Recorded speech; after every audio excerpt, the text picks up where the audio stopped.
Hello, and welcome to the Painted by Quarterly Slush Pile.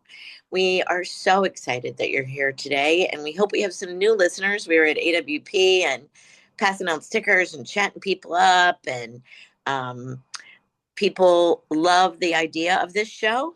And what this show is us basically having an editorial meeting right on air. So once people submit, we as we're reading through, we pick some and say this would make a great episode. And then we ask the poet or fiction writer secondary permission to be on the show, let us discuss the work. And they always say, that's so terrifying. Okay. So we're grateful, so grateful for all of the people who have allowed us to discuss their work. And today we are discussing the work of Jane Zwart. And first, though, we're going to make a round of saying hello so that you can recognize our voices. I'm KVM, Kathleen Volk Miller, with a bit of a cold or maybe an allergy to the dogs. I'm house sitting. I'm not sure. But either way, I'm happy to be here. And I'm going to say hello to Dagne. Hey, Dagne. Oh, hey, Kathy. Hey, everybody, all the way from up in Canada. And we were just having a talk about meeting one another in real life. And I do just want to, put it out there. I'm really not an AI because I haven't met any of my wonderful PBQ in real life ever. Do a GoFundMe Yeah, or exactly. Pago, right? Yeah. So with that reassurance, I'm gonna roll it down, I think, to Jason. Hi, it's Jason. Schneiderman. I am in New York. Speaking of AI, I've been getting like these amazing fan letters that are fake. And like I had this wonderful letter from this guy, telling me about how he discovered my book because he was on a bus next to someone and she was reading the book and eating popcorn and drinking coffee. And it was like that's not with her three hands. But anyway. New York is also a real place. I'm actually here, promise. And I'm going to toss it to Eric. Hello, everybody. Eric Baker here, calling in from Miami Beach, Florida. Happy to be here. Nice to see everybody. Had a great time at AWP, seeing Jason and Lisa and Kathleen. And yeah, I'll pass it on to Toby. Hi, everybody. I am Toby, saying hi from New York slash New Haven, kind of. Yeah, I'm ready to meet you in Canada, Dagne. I think we should have the PBQ meetup as far away from DC as possible. Oh And I'll yeah, pass it let's to do Lisa. it.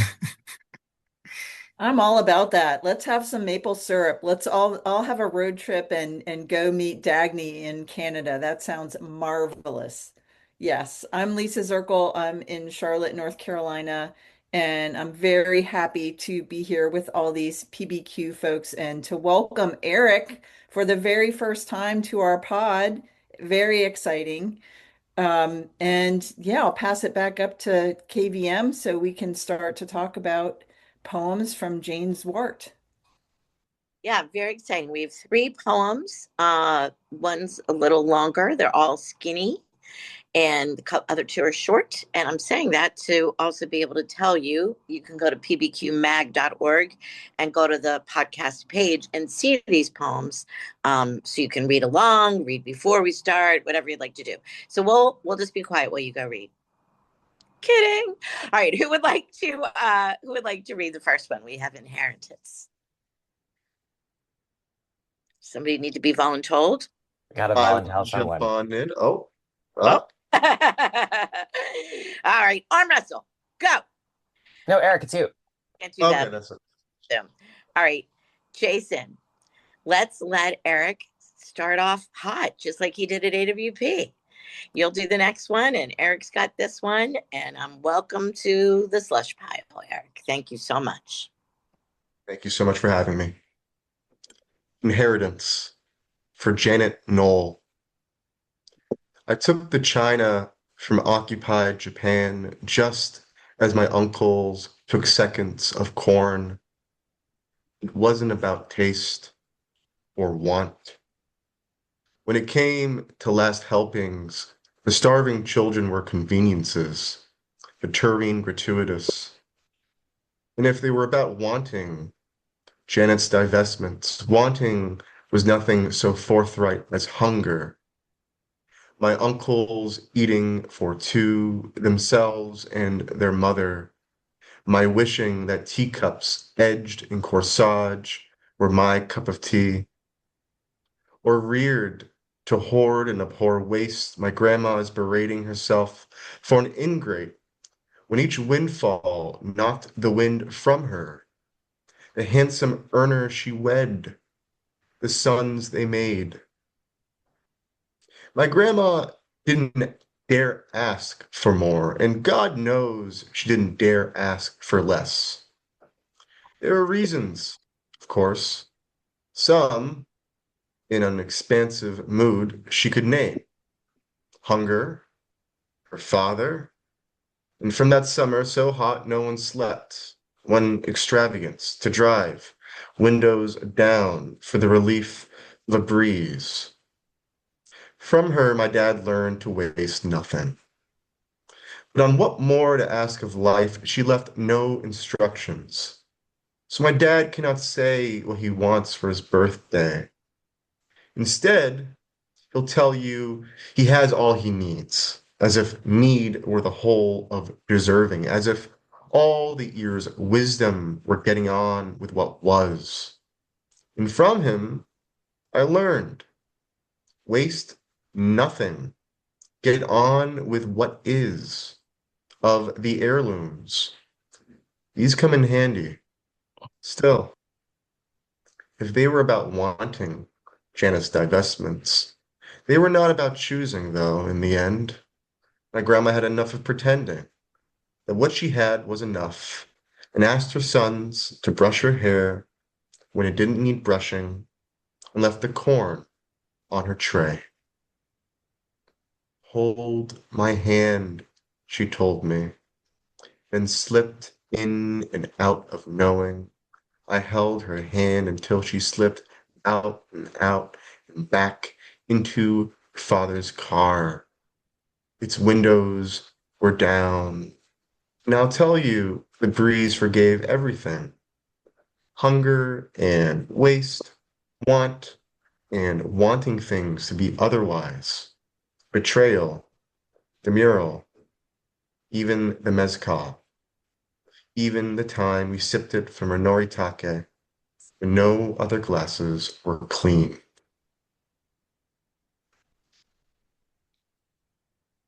Snaps. Thank you so much, Eric. Beautifully read. Nice nice. reading, Eric.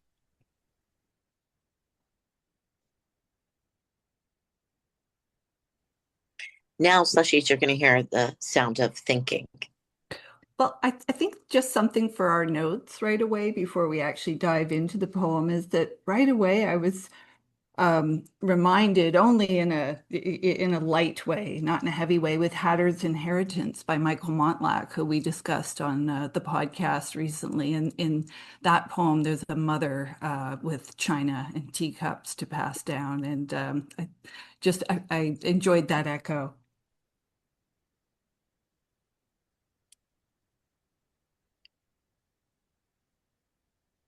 I don't want to jump into minutia, but I do. I'm so curious to hear Jason talk to us about these line breaks. And I know, I feel like also there were a few moments that if it were prose, right, I might have asked for in the middle of a line that isn't there, right? So the I don't not like them, but it seems rather unusual. So many of them. Do you? But it slows the poem. The ways the lines are structured, it's a, what is it, about a roughly I think 8 syllable line, and there's a sort of roughly four stress line, right? I took the china from occupied Japan, just as my uncles took seconds of corn. It wasn't about taste, right? So we have this kind of four stress line, and we have these very strong enjambments, so that what would kind of fold out as exactly what you're saying, as a sentence in prose, that if we were looking at this as a memoir, we would want much more story. Or we would be encountering it much more as story and much less as sound.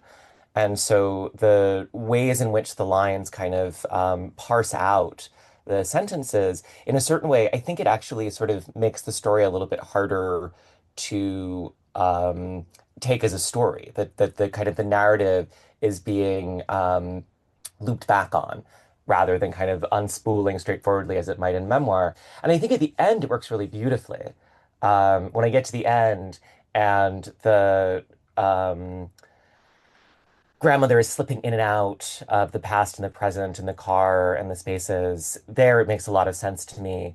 The ways in which the syntax, like the memory, is being split open and recursive and may or may not be in kind of present. In the beginning, I found it a little bit harder because I felt like there was this story that I wasn't quite following completely. And so a lot of the backstory that kind of occupies a lot of the first page, I sort of felt a little bit held out of, but at the end of the poem, it made so much sense to me in terms of the way that the structure was unspooling this end, where this person's psyche was kind of opening up as they left their body. I enjoy being forced to drop down to the next line, you know? So I was enjoying that. And then, and the fourth, a very good example of what I'm also talking about is the fourth from the bottom, the stanza that begins with "Hold my hand" in italics. Fourth from the bottom, the line "In and out of knowing I held her hand." Right? We might have then "Hold my hand," she told me, then slipped in and out of knowing. Period. I held her hand until she slipped out. Right? But there is no pause, and I think I think that it speaks to exactly what you were saying about it kind of making you be in also in this I don't want to say dreamy space, but unsure of where you are exactly, you know? Yeah, and the metrics also, like at the beginning of the poem, that four stress line is much more consistent. And towards the end of the poem, like hold my hand, she told me, then slipped. Like, right, this is a five stress line.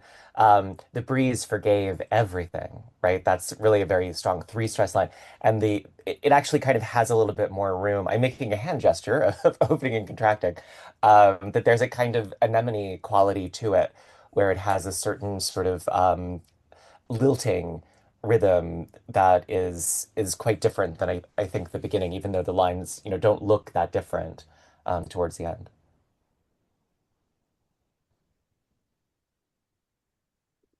Yeah, Another thanks. thing this poet does really well is just this gorgeous sound work.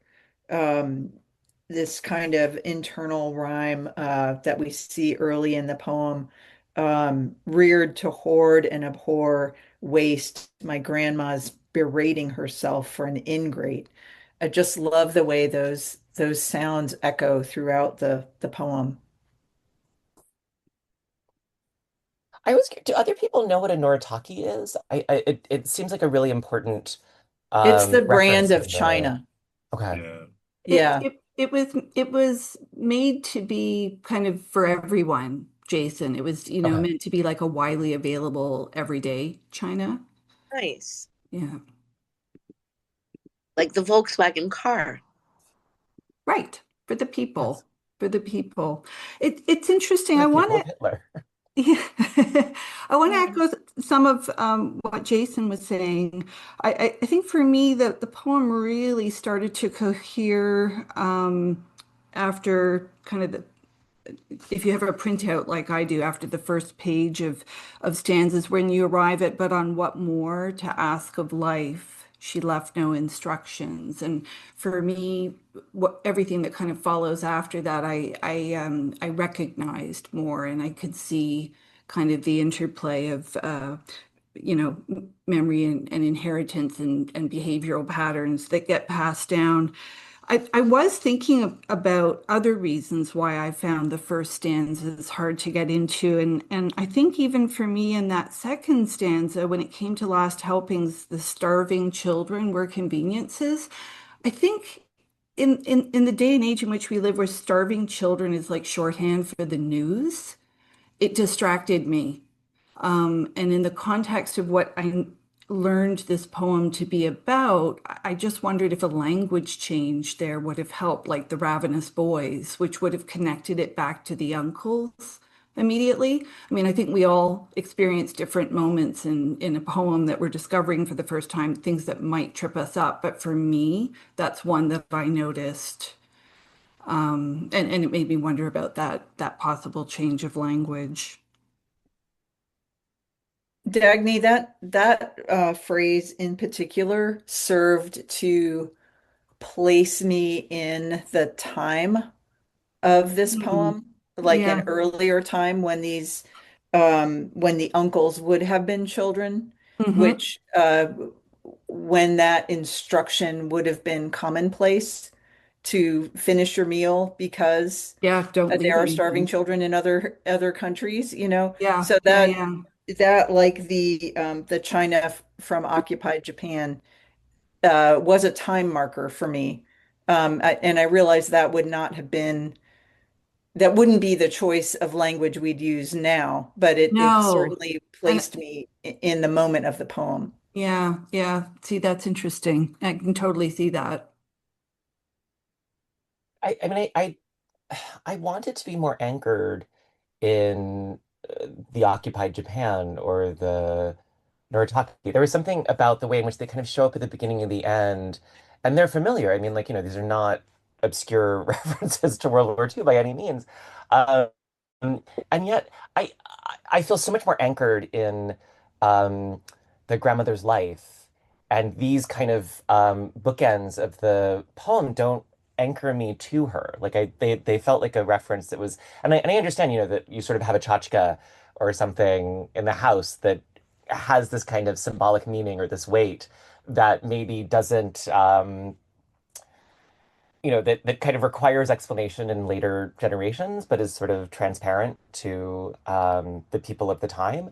But there was something about it where I kind of wanted, I felt like it kept me away from her in a certain way instead of bringing me closer to her. But I felt like I was trying to make a meaning out of it that didn't bring me closer to this woman. Whereas when it was intimate with the hair brushing, the eating, the hand holding, the roll down car window was so um, beautiful. I felt so anchored and intimate in that moment. And then the Japan and the China um, didn't have that same impact for me, and they seemed really important in terms of the structure of the poem. I think that's key though, Jason, because I think that's the project of this poem. I think that is what the speaker is arguing is that this grandmother um, reared to hoard and abhor waste, each windfall knocked the wind from her. So what I'm thinking is that this woman is kind of the repository of all the family heirlooms, whether she wants them or not. So she's like charged with taking care of all this stuff that kind of rolls downhill that, other people's tchotchkes and treasures, and she's meant to guard them and uh, you know, tell the whole family members why they're valuable, why they're important, when really what she wants is someone to hold her hand and brush her hair. But that she can't say that because of the time. So I think that's the way this poem moves is from all this crap that has, accumulated over time and she's still because of the time period and the cultural norms cannot express what she really desires. And the dates on her life are so important, right? 22 to 2019. And this is a child of the Depression who ends up in a kind of World War II triumphalism and then, kind of moves through these very, very different times and spaces. So, are you guys reading Janet as the grandma? Yeah. Yes. Yeah. Okay. And another question: what is DE mural? Demural. Um, I looked it up and I can't find anything other than a interior design company. There is a demural with two R's. That is a word. That means Which stanza is that, Where are Kathy? you? Yeah, I didn't. betrayal, demural, even the mezcal. I thought maybe Well, it was Oh, I think it's using the word demure, but in a yeah. different form. So if you demur, you're like, no, no, it's okay. I won't do that. I won't have that. okay. Well, that Yeah. I up in that if it's that, it needs two R's. That's all. So Okay. that's what I'm. Right. But the Right. type. I'm sure it's a typo. I'm sure it's a typo. Yeah. Yeah, I think that's the typo. It kind of brings in an interesting, I mean, let's say it's not a typo. It brings in a sort of interesting, almost Ashbery-esque crypto sort of tendency where the word is just slightly modified. I mean, I'm thinking about, Lisa, we said about waste and want, these sort of iterations that impulsively come back and back. And these are powerful, like monosyllabic words. They almost sound like Northern European in etymology. They have that grunt to it. And they're being approached from different angles, which maybe is what I'm thinking about Ashbery. But maybe because they are so monosyllabic, the effect was kind of lost on me in some way. They're not really thought words. Maybe they could be. I don't know if other people were picking that up from these iterations, which I think were meant to be very powerful moments, and I could see the intention behind it. But something was just kind of not, it's almost getting there for me.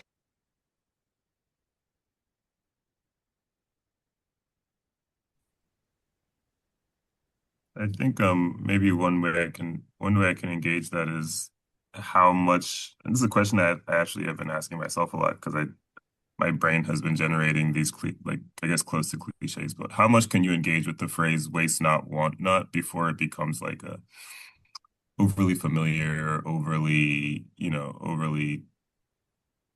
yeah, overly cliche like phrase in the reader's ear. And I think, she uses waste not or waste nothing, I think twice on the second page. Um, and the connection, I guess trying to weave that connection between like by wasting nothing, do you kind of also create this sense of impoverishment or this sense of a lack of desire that means like wanting nothing is actually quite sad, like being unable to want things or being kind of trained out of wanting things. So it is a new reading of the phrase waste not, want not. I think, the phrase is obviously used as like a scolding mechanism where you're like, stop wasting your food. Or, when you're hungry, you're gonna wish you had that or something like that. But waste not, want not as like waste not, and you'll eventually like become a kind of a lesser capacity for desiring. To me is an interesting version of how to read that commonplace phrase. But you're right. I think there might be better, there might be ways to like circumnavigate the sheer weight, the sheer like historical weight of that phrase in a poem. But I don't know. I mean, I'm not sure what that would be. Well, I was going to say we do have two more poems. Do we want to vote and move on, or do we want to keep talking about this one? Do people feel ready to? Are you? Can I just ask one question of Toby before we vote? So Toby, I'm wondering if are you saying that this poem successfully circumnavigates that cliche or that it doesn't for you? I think it renews it. It renews it in some way, but sonically slash how it lands in the ear might feel a little bit overfamiliar to some readers. Um, but yeah, I do think it's an interesting like revivification of the question. Oh I think my. I could probably vote. Yeah. Yeah, sounds good. Okay. Let's do it. 1, 2, 3, vote.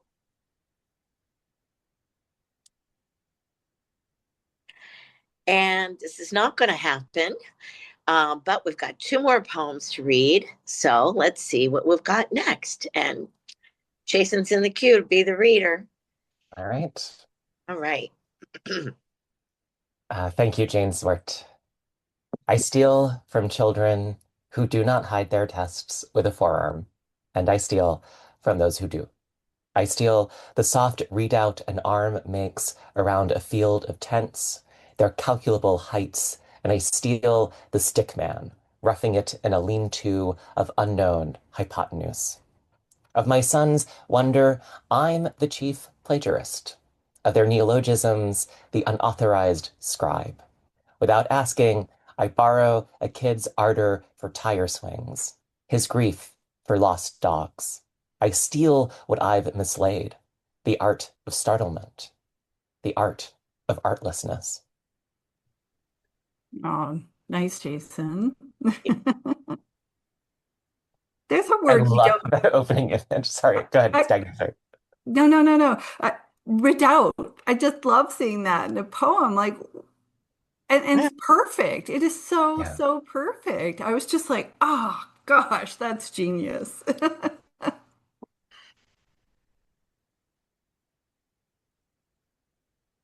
Yeah, I wasn't sure. Like it's just such like my childhood. Everyone, kind of building little fortresses with their folders and their arms and like shielding Yeah, piece of paper they're totally. writing out of the test.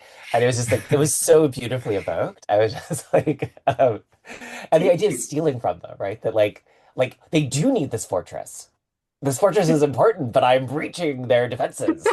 I just there was something so joyful about that to me that I loved. And This whole, also the unknown hypotenuse. I yeah. mean, who would think you could get hypotenuse in a poem? I know. And it doesn't feel odd or off.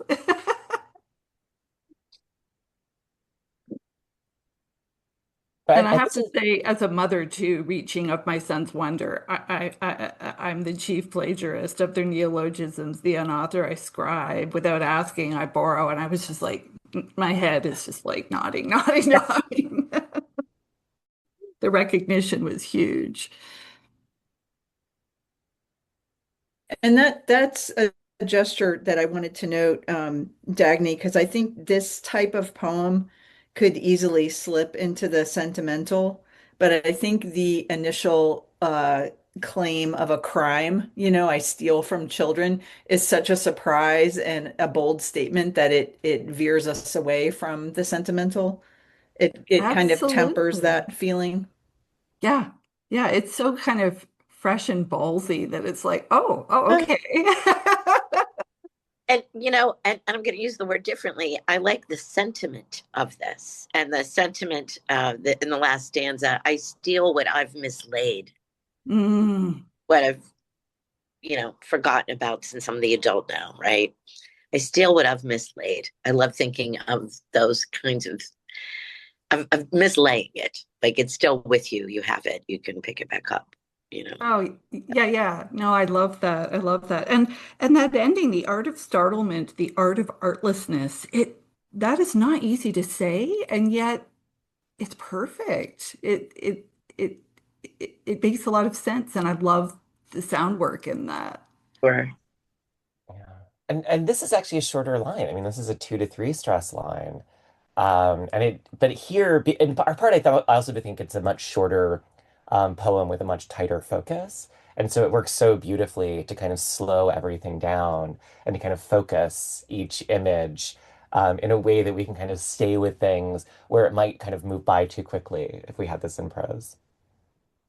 Absolutely. well, look at us.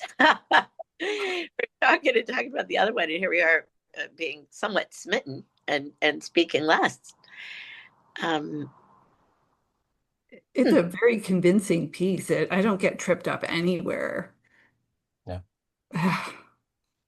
And also like the ending, I steal what I've mislaid. And like, it's so easy to sort of get into this kind of like romantic child moment of like, oh, children, they have such wonder and we should, be more like them and, all this sort of stuff. And usually it kind of veers into a sort of sentimentality or it ignores what actual childhood is like. And this doesn't. I mean, it's such a gentle touch. I steal what I've mislaid, the art of startlement, the art of artlessness. And even just the way in which those like unstressed syllables kind of like carried out the art of startlement, the art of artlessness. The Exactly. sort of the trailing off of those unstressed syllables, which is a really hard thing to pull off. Like usually, you want your ending to kind of like land and to kind of have that lilting up at the end of those 2 lines is really gorgeous. I mean, it's like a fantastic sound move. Mm-hmm. Startlement is a word that we never hear. Do you ever use startlement? right? But I found it Well, we perfect. will be now, right? Because Ada That's, Lamal's I next collection is Startlement, yeah. right? Everyone's collected as We- Startlement. Yeah, so everyone's gonna have this word now. Yeah. It's such a perfect, I think it's a perfect word choice there. I love that word choice there. Absolutely. Well, Tobi, do you have anything to add, or Eric? I think I'm mostly in agreement with the chorus. It feels like a really well executed poem. And I agree the kind of focus, the tightness of it gives me a lot to work with. I keep coming back to the stick man roughing it in a lean-to of a known hypotenuse because it kind of like it makes this diorama out of the desk, which is like, human scale, which is exciting. So yeah, I'm in the smitten camp. I'm with you, Toby, on that image. That image is just charming. It's going to make me smile however many times I read this. Yeah, this is again, the margins, the breaks. Just one little break I want to point to. Without asking, I borrow a kid's ardor for tire swings, his grief for lost dogs. Stop. There's so much more air in this poem, and I think in the other poem we get a lot of air towards the moment where the syntax kind of breaks. And so it works really well in the other poem. But here it's such a joy, right? Um, Especially in the end. The air right before the colon. Yeah. Love it. That's all I gotta say. Okay, well, let's vote. we should put a ring on it. Yeah. Vote. Woo! No dramatic tension on that one. So grateful. Thank you so much, Jane Zwart, for that. And we've got one more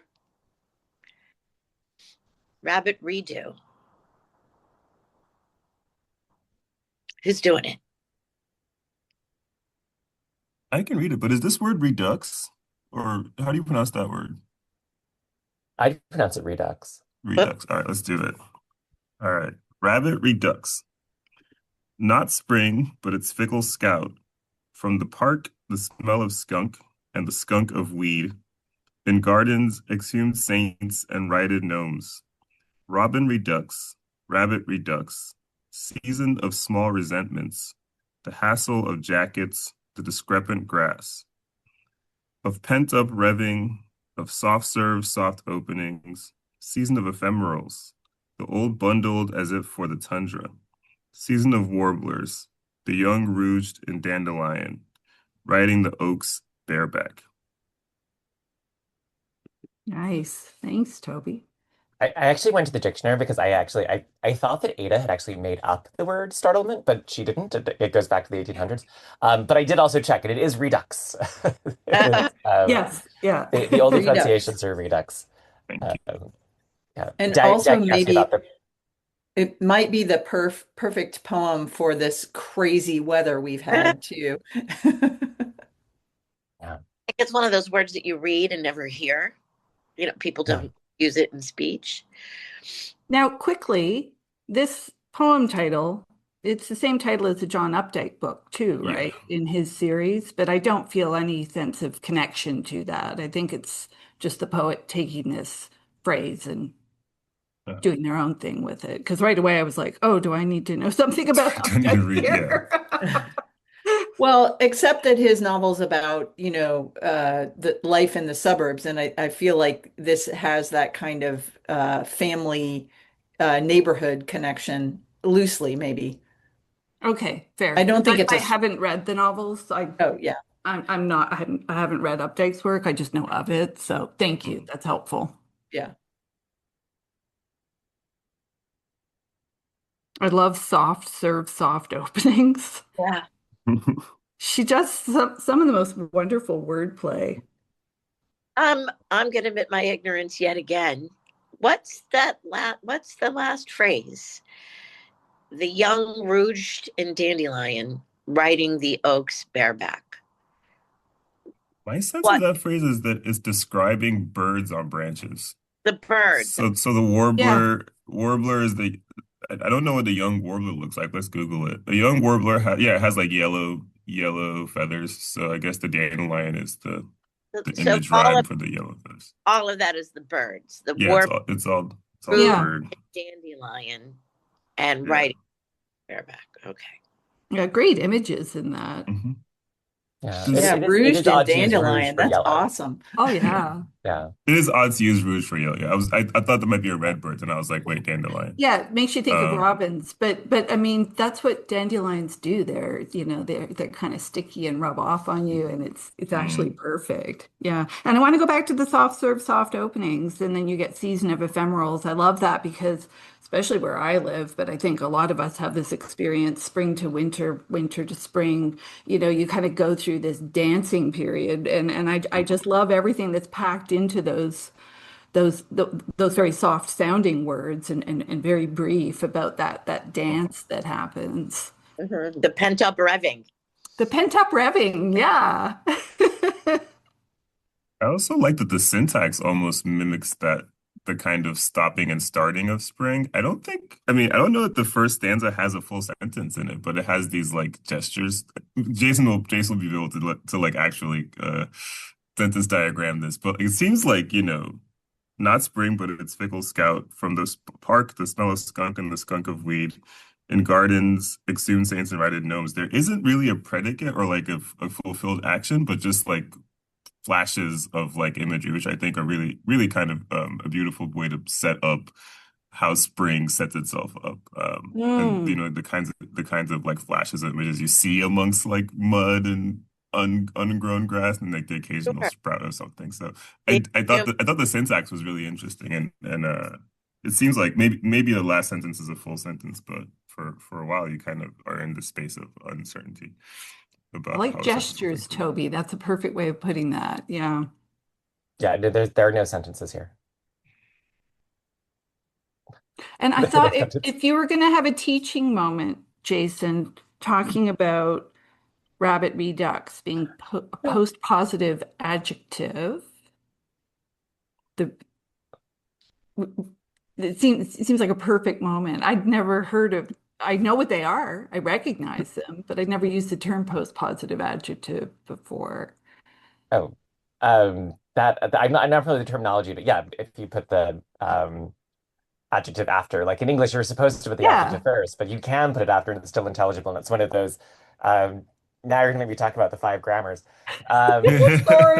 No, but it's Sorry. just it's no it's I mean that's one of the things that poetry often does is that it sort of we have those kind of fifth grade grammar rules that we learn. That's kind of one of the grammars where you have to have, a complete sentence with an adjective and a noun. You have to have a subject and a verb at least, and then you have these different patterns. But this is all noun phrases, right? So the whole poem is kind of impressionistic. And then this, kind of reversal of, putting the adjective after the noun, sky blue or, house strong. It refreshes your kind of attention to it. Like it makes sense to you at the grammatical level, whereby as long as things are intelligible, it works. Uh, Hmm. I mean, for a linguist, the only grammatical error is if it's unintelligible. And so as long as it's intelligible, you're safely within English grammar. And so, or the grammar, whatever language you're using. And so, yeah, so there's all this sort of like eccentric work here that violates, don't turn this into your fifth grade teacher. The nuns will wrap your hand with a ruler, but the noun phrases kind of create this impressionistic canvas. And then for the, second stanza, Robin redux, rabbit redux, this idea of the return, the thing that came back is just that spring, right? On a platter. Yeah. It's really beautiful Um, how we see. Oh, I'm so sorry. no, you're good. Go ahead. Well, I was going to actually point back to something you said, Toby, kind of connected to what Jason's also noticing. When do the predicates, the verbs, really start to arrive in that final stanza or the final strophe? The grammar becomes closer to more fulfilled, though it's not a full sentence. It complements the content. It's just so slight and skilled and really, really gorgeous movement. But please, Toby. I forgot what I was going to say. Sorry about that. Mhm. Spring madness. Chalk it Yeah. up to that. Mhm.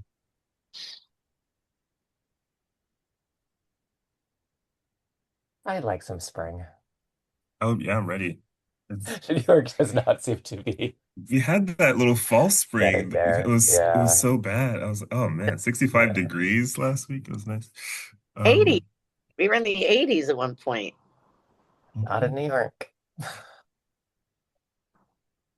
Um, how much of a quibble do you have with the Rouge warbler? I guess especially since the robin appears earlier, you're really imagining a red bird, and then the Rouge warbler is yellow. I don't. It's not a big quibble for me, but it just feels like, oh, It, it's a I'm red glad you bird. brought that up. That is really, I'm not, I have a hard time seeing riding the oaks bareback. That's the part of that bird line that really gets me, that very last phrase, Mm, riding the oaks bareback. And as you guys taught me, it must be the birds just on the branches. But so how is that right, I guess balancing. I don't know. That one I do have to stop and deconstruct. That Well, it does not that it's that problematic, but it does. The rouged and dandelion as well. It But the riding the oaks bareback really makes me stop and unpack. And then I'm still not quite sure I get what the intention is there. Well, I'll say I was very delighted with the Rouged in Dandelion. I think the reversal of colors there was very fresh in a way that the adjectives coming after the nouns also freshen things up for me. So I really like that. And uh yesterday here, we just had all those tornadoes and very windy weather. And so our trees were whipping about, the branches were whipping about, and the squirrels and the birds are hanging on for dear life on the branches. So that was the image that I took from the riding the oaks bareback. I don't know if that helps, Kathy, but that's what occurred to me. and I'd echo that, Lisa. I love that kind of unexpected use of rouge. I found it fresh. I think that's a great way of saying it. Yeah. mm. Yeah. It was just that last one that riding the oaks bareback that I can't really unpack all the way. But Yeah. yeah.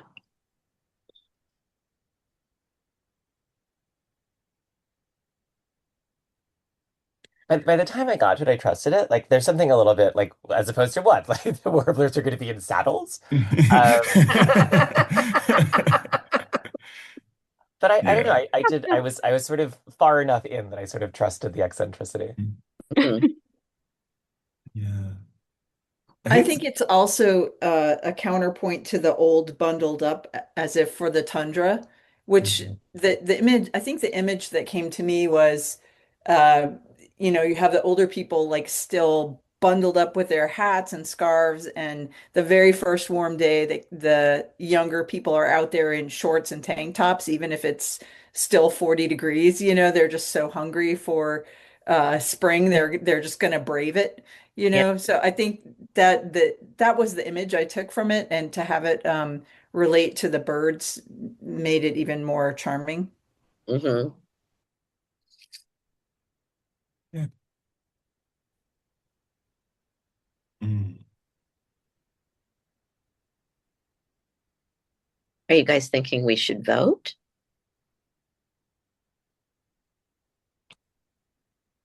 I want to say I love that it mentioned in the beginning too, the exhumed saints and righted gnomes, because that's something that happens too. You go out in your yard for the first time, right, and see what fell over, what got buried. Can you salvage anything from the past year? You forget about it, even that it was there. You're like, oh look, there's my gnome. I, Rediscovery for sure. Yeah. Okay, let's do it. Let's vote. You ready? 1, 2, 3, vote. Boom. Thank you, Jane Zwart. We've got 2 poems that we're going to be so proudly publishing. Thank you. Thank you. I Steal from Children and Rabbit Redux are going in. And that was a great conversation. That was a lot of fun. Thank you. I always love Jane Zwart's poems. It's always great to encounter Jane's poems in the world. Yeah. Yeah. And they were, even the first one, I felt like they all are kind of wake you up standouts. They often when people say, what does PBQ publish or what should I do or whatever, like I always just go, wake us up. Right. And I feel like these did that for sure. Yep. Anybody have anything else they want to say? Okay, then, Slushies. Thank you so much for listening. Hope you had a good time. Let us know how we're doing and keep reading. Thank you. Woohoo. Bye, Slushies.